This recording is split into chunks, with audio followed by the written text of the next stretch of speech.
It's time to break down the X's and O's on Giants Rewind. What is this happy night here with Carl Banks, a New York Giants podcast. Welcome to the newest edition of the Giants Rewind podcast. John Schmeelk with you.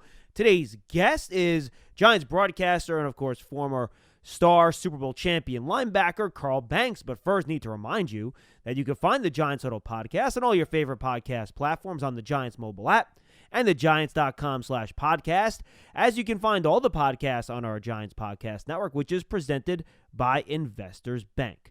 Now let's welcome in our guest. He is Super Bowl champion, part of our broadcast crew on TV and the radio. He is Carl Banks. Mr. Banks, happy holidays, Merry Christmas. Hope you and your family are well, sir. Happy holidays, John. Yeah, all is well. Hope same for you and yours. Yes, they are, Carl. Everybody is doing great. All right, let's start here. I had a chance to look at the tape a little bit on Sunday. Let's start with the defense, but I think that's more of an interesting conversation. The Giants had a lot of issues covering that layer of the defense between the linebackers and the safeties. How much of that do you think were the missing cornerbacks, and how much do you think was the fact that they really had trouble getting pressure on the quarterback, which kind of allowed some of those long developing routes, those deep in cuts and stuff like that, time to get open? Well, John, I think it's a combination of both. When you have your best cornerback out and one of your more reliable slot corners in Darnay Holmes not available for the game, it makes you a bit cautious as to the risk that you can take. And so you have to try to rely on a combination of pass rush with four guys and putting more guys in coverage, but the inexperience started to show because you just didn't have enough to close windows in some of your zone defenses because your quarterback has all the time to pass the ball, which means you've heard the old saying, you can't cover a guy forever. You got to get a pass rush or the receivers will eventually get open. And that's exactly what happened. They did what they had to do to protect Baker Mayfield against a four-man rush. And then it just came down to him finding and being patient and finding the open receiver. You know, Carl, I was actually surprised when I looked at the tape. The Giants actually did blitz double-digit times in the game, which I didn't really notice that when we were watching it live. But I was really impressed at how quickly Baker Mayfield was able to see those blitzes coming. And on those situations, he was able to get rid of the ball quickly before pressure even got to him. I thought, look, watching it live, I thought Baker played great. Watching it on tape, I thought he played even better. I was really impressed with the job Mayfield did in that game. Well, they did a great job just preparing for what the Giants could do. Again, when you don't have all of your defensive backs, you kind of become predictable. I'm sure there were a few times they got caught in a run blitz and it was a pass. And you can, by formation, pretty much dictate who's coming and who's not. And, you know, Patrick Graham, who's known to give some amoeba looks, just didn't. You could see that he just did not give a lot of looks at the line of scrimmage for fear of, you know, being exploited on the back end of the defense. Yeah, and not a ton of third and longs either, to be quite honest with you, Carl. But I do think we have to give credit where it's due. The Browns ran for 100 yards, but it took them 30 carries to get there. I thought the run defense was excellent. Dexter Lawrence, Leonard Williams, and Blake Martinez, I thought all played the run extremely well. Yeah, there were some great individual efforts, and you know you'll look and see a couple of big runs in there, but for the most part, it was not the run game that hurt the Giants' defense. It was more of their pass defense. No, I'm with you. The New York Giants and Quest Diagnostics want our fans to come back stronger than ever. Now you can order your own lab test through Quest Direct to get the health answers you need most. All right, let's get to the offensive side of the ball. Joe Judge said in his post-game press conference call, and very simply, and frankly, I agree with him, that the reason he was so aggressive in the red zone on two of those first three possessions, trying the fake punt, the fake field goal, and then trying to gain that 4th and 1 instead of kicking the field goal, was that he thought it was going to take touchdowns and not field goals to win this game against Cleveland, which, frankly, I think is true. So your thoughts on just that process and how he approached those red zone opportunities? Well, he's more in tune with what his coach needs. I mean, what his team needs as a coach. I just thought, like, on the fake field goal, I had no issue with it, other than the fact that the passer Riley Dixon did not pick the right receiver. It's right. pretty simple as that. Is from a construct standpoint, they had exactly what they needed. They had multiple guys open. There was time to throw it. There was no pass rush. He just made the wrong decision with the football. It's just that simple. So I can't knock that particular play.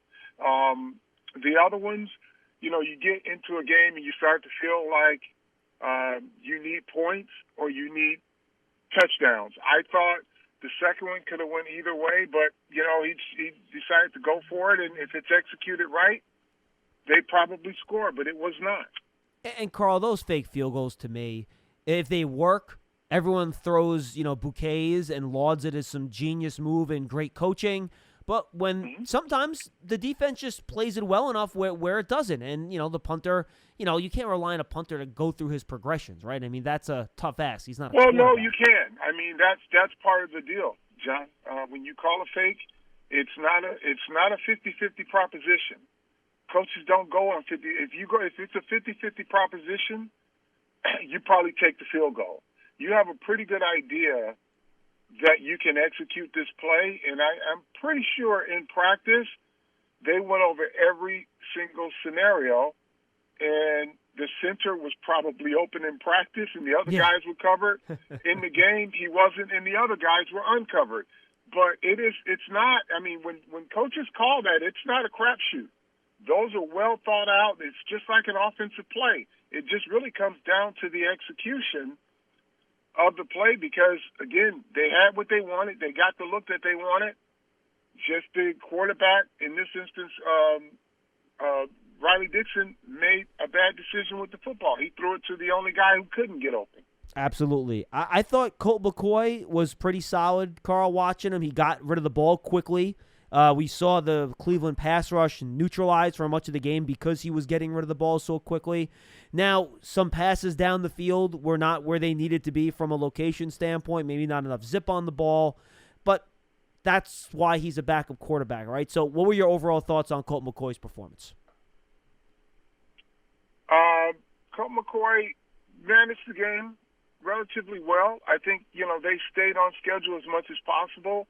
The thing is, John, is when you have the opportunities, you've got to be able to execute. And you talked about a couple of passes that were a bit off the mark or not thrown well enough. Well, those are three passes I can think of that would have been scores in this game. Sure. One with Slayton down the sideline. He's got to lead him down the field and not out of bounds. The second one was to Evan Ingram in the red zone, where if he throws it on time, Evan catches it and sprints into the end zone. And then the third is a Golden Tate where he has to turn back for the football, and it's contested and knocked away. So, when you're in a game such as the one they are in against Cleveland, execution is very important. And those are key plays. You may get one or two opportunities a game for a big play. They got three, and they did not execute. So, you can say as an overall performance, he was solid, but there were missed opportunities that could have probably helped them win the game. Hey, Giant fans, get a New York Giants checking account from Investors Bank with a Giants-branded debit card. Security features and discounts at the Giants online shop. You can earn up to $250 when you open an account at investorsbank.com/Giants. Member FDIC. All right, let's look ahead here, Carl, a little bit. First off, the Giants had a couple players make the Pro Bowl. James Bradbury, which I think everyone, I wouldn't say expected, but I thought was a real possibility. And then I think Evan Ingram, which was a bit of a surprise. If you watched the video with Evan and Howard Cross, I think he was a little surprised by it too. So first things before we head into the final two games of the year, your thoughts on the Giants' two Pro Bowl players? Well, I'm happy for both guys. It's a vote by their peers. So both guys were thought highly enough of to be selected, and I'm sure, with Evan making the Pro Bowl, it's there were some injuries in the division, in the conference, so I'm sure that's what kind of put him up there too. But hey, look, you take it. you take it. You know, I'm sure he's recognized for his talent. I don't think his numbers supported some of the bigger numbers in the conference, but a lot of those guys were injured. Absolutely, Carl. All right, let's jump to next week because all eyes forward now. As a former player, what's the mindset here? You have to take care of your own business, but you need some help from Washington, or at least the teams that are playing Washington in the final 2 games to make up that game in the standing. So we know Joe Judge is a week-to-week type of coach. Worry about what's in front of you, which is how you have to approach it. But as a player, what are you thinking about now, heading into these final 2 games, knowing your path to try to get into the postseason and win the division? Well, I think your only path is to win your games. So you don't have the luxury of having 4 games, you know, left in the season where you can kind of look ahead and look at your schedule. Right now, it's win the next game on your schedule and then win the next game on your schedule and then let the chips fall where they may. But it's just, you know, it's a fool's errand to think about what somebody else has to do and you can't win your own football game. So the Baltimore Ravens will be quite a handful for this team.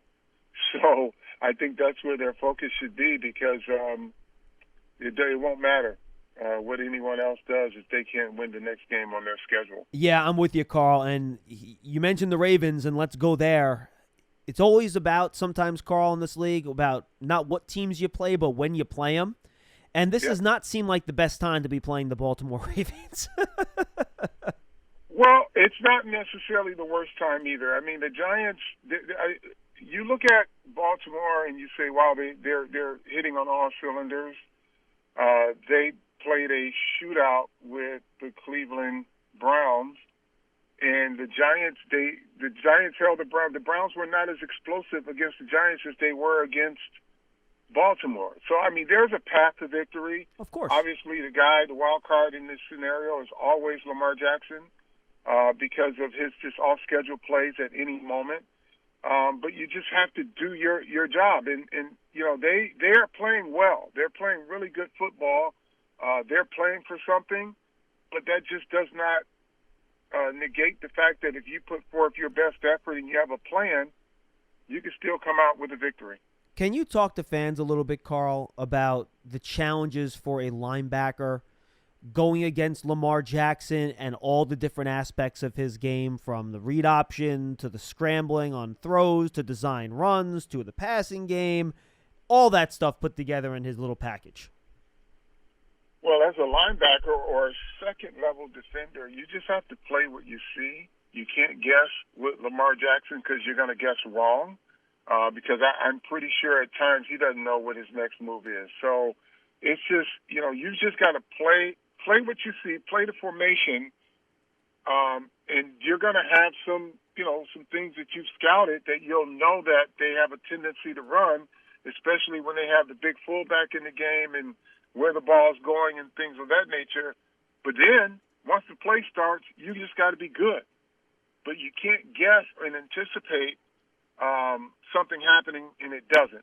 Just play what you see, and then your work begins. You know, but if you just guess, that's where you're going to see Lamar Jackson on these big runs. But you just got to make sure that you're fundamentally sound and your assignment sound, so that when the play happens, then you've just got to be able to make it. And that's even a taller order. But you've got to get one part of that scenario right, and it's just knowing that you're in place to make a play. And then on top of that, Carl, he loves throwing to the tight ends, right? So as a linebacker, you worry about that run game and all that stuff.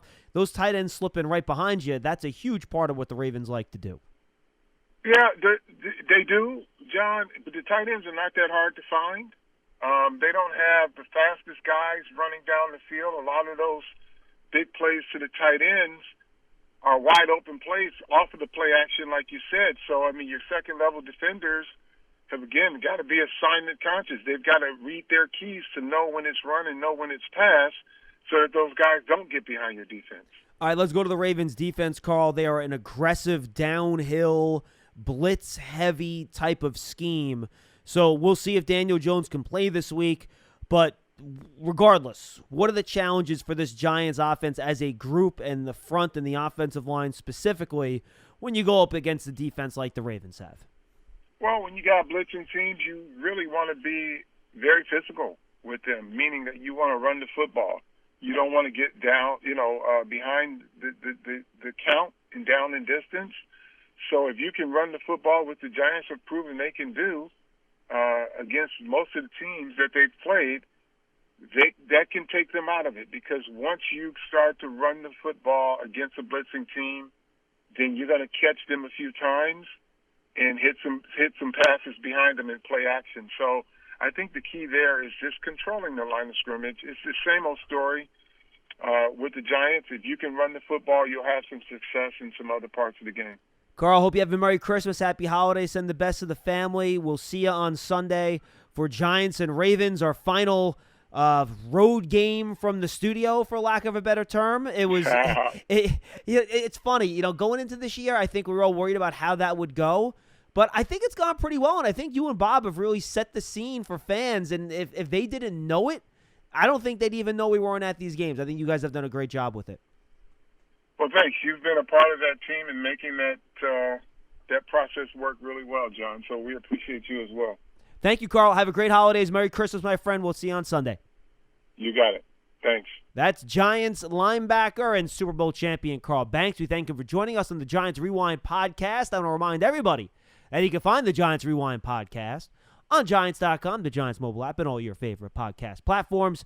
And make sure you check out all the offerings on our Giants podcast network, which is presented by Investors Bank. If you're on Apple Podcasts, please leave a 5-star positive review, by the way, if you like what you hear. For Carl Banks, I'm John Schmeelk. We'll see you next time on the Giants Rewind podcast. Stay safe, everybody, and happy holidays.